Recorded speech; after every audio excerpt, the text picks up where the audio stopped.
How did you come to write this book? What really struck me was that too few books were about my people. Where are our stories? Where's our representation? Would you give us the pleasure of reading an excerpt? Yo, Sharonda, girl, you be pregnant again? If I is, Ray Ray's gonna be a real father this time around. Thank you.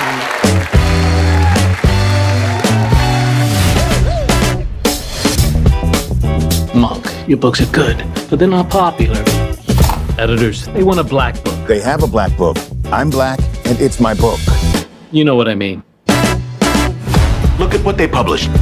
Look at what they expect us to write. I just want to rub their noses in it.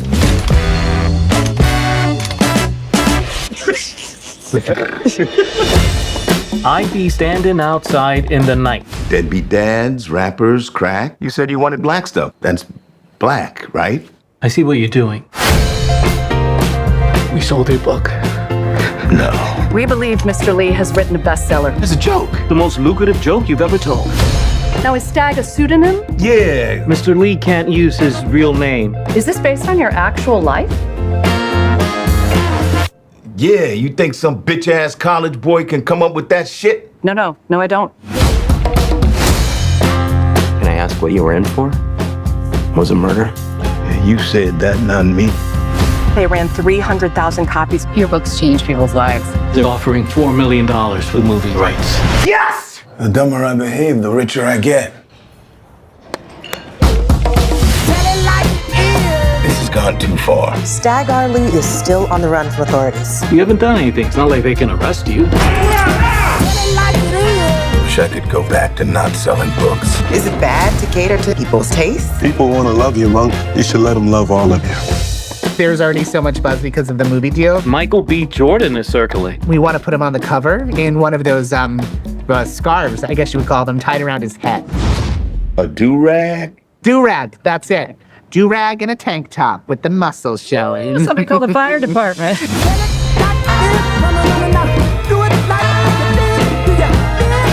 We're thinking we can get it out in time for Juneteenth. Boom, there you go. That was the trailer for American Fiction, arriving in theaters on December 15th. It's your boy Kuya P. This is Nerds Rule the World. And as you see on the screen, y'all, I am so excited, so delighted to have my man Cord Jefferson, the writer, director, his first time directing on a project. And boy, did he knock it out the ballpark, dog. Thank you so much. Cord, it's a pleasure to meet you, man. I've become such a fan of yours ever since I watched this film. Had the blessing of checking it out, in advance, and man, it just blew me away. And I have to tell you, I don't want to gas you up because I know it's your first project out the gate. I appreciate it. I haven't put my list together yet for the year, but I would be very surprised to see if any film tops it for my film of the year for this year. I appreciate it, man. That high means marks from me, brother. It spoke to my soul as a creative of color. It hit me to the soul.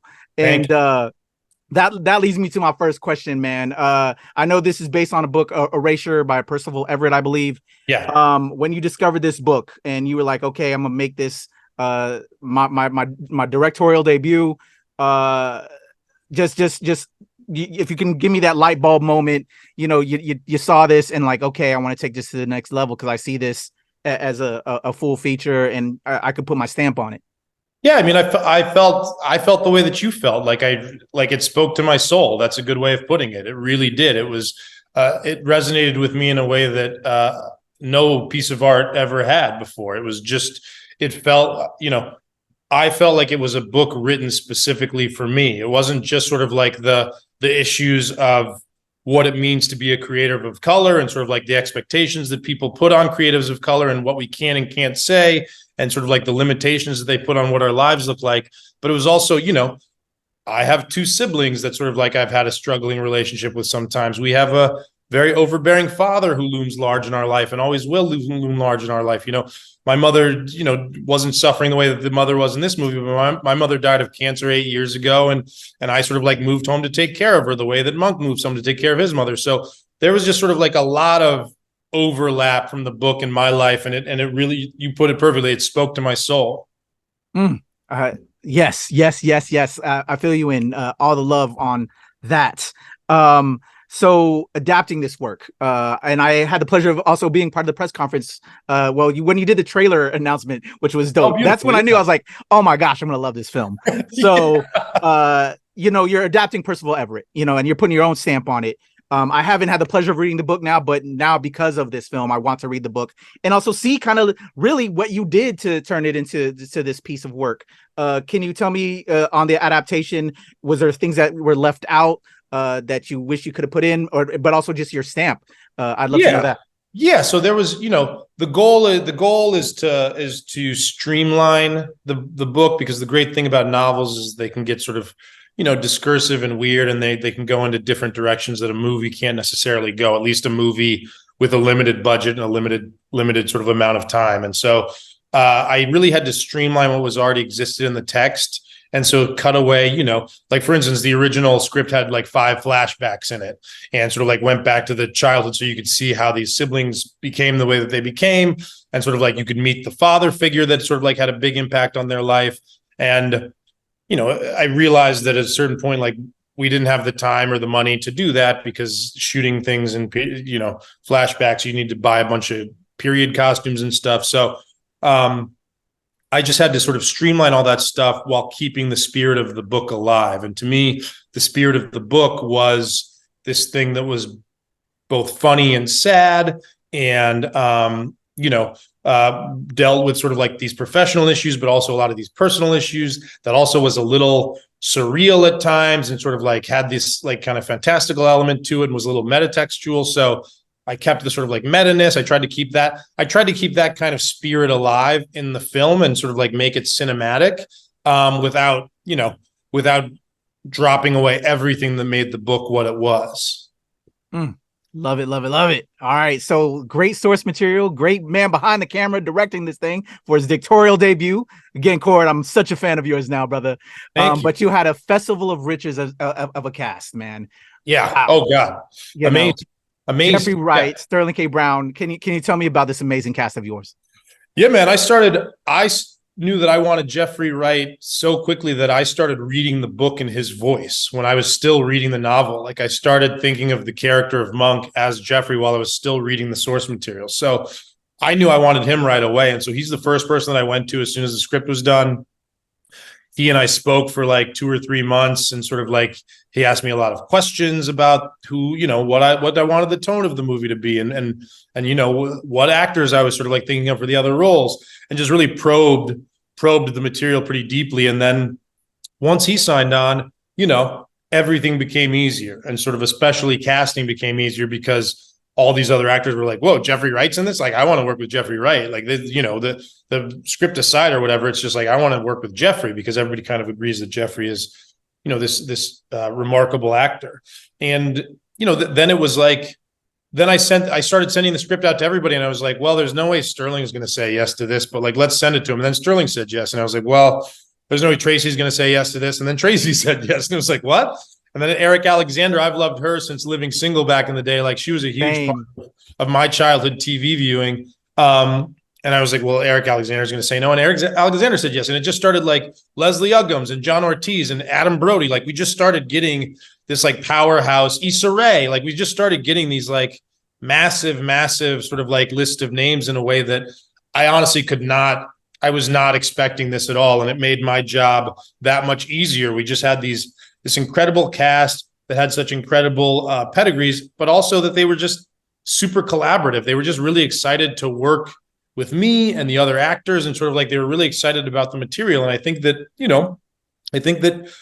one of the things that I was happy about is that I think that a lot of Black actors, this isn't anything novel to say, but a lot of Black actors are underutilized, and they don't really get the kind of parts that they deserve. And that, they complain about it every year, and sort of like every year people are like, oh, okay, well, we'll try to work on that. And so to me, I was very excited to sort of have them on the film, because I think that one of the reasons some of them were eager to get on the movie is because they don't really get offered these kinds of roles.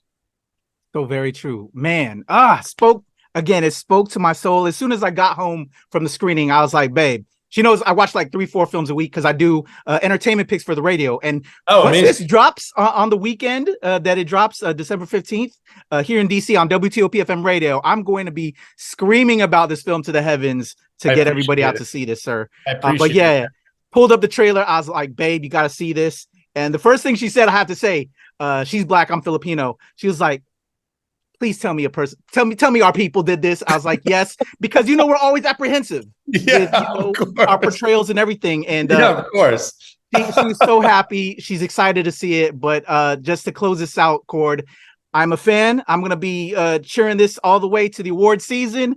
I can't wait to see what you're gonna do next. But again, you hit it out the ballpark with this one, brother.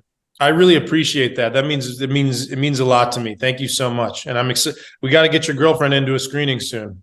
Most definitely. Everybody, Cord Jefferson. It's your boy Kuya P. Nerds Rule the World. American Fiction arrives in theaters on December 15th. Go check it out, y'all. Thank you, Kuya. Appreciate you. Appreciate it, man. It's so.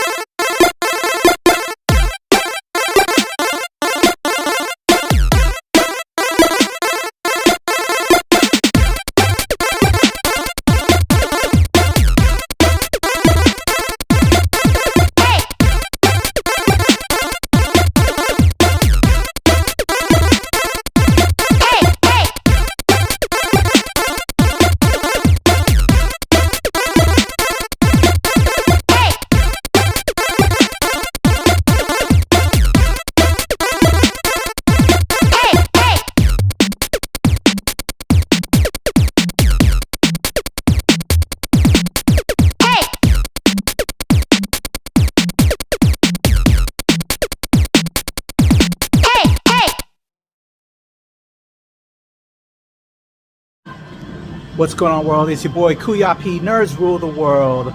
I just got out of the press screening for American Fiction, y'all. And I cannot wait to tell y'all about this film. There's a lot of embargoes going on.